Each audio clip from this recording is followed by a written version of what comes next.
For municipal water systems, a cycle stop valve can replace huge pressure tanks or water towers.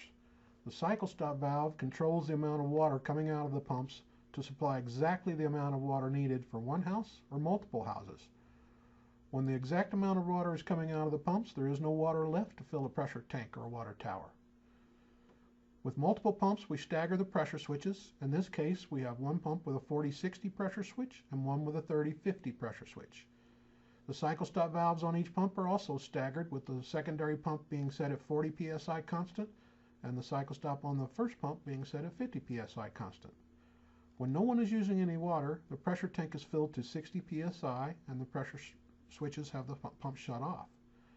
When one house uses water, the demand drains the pressure tank to 40 psi, which starts the first pump, and the cycle stop valve on the first pump starts supplying exactly the amount of water needed for one house.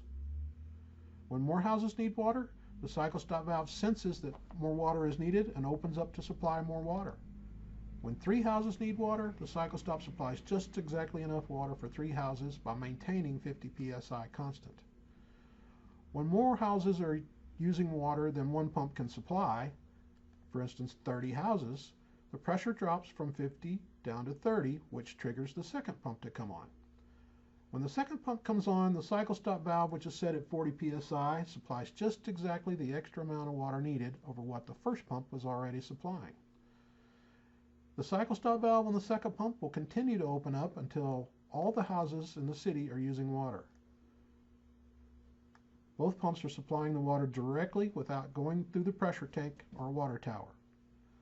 When only 30 houses need water, the cycle stop valve on the first pump reduces the flow to exactly match the usage. When only 3 houses need water, the cycle stop valve on the first pump builds 50 pounds of pressure, which is enough pressure to build up and shut off the pressure switch on pump 2, and it's no longer needed. And now pump 1 will run as long as there is a demand of at least 5 gallons a minute.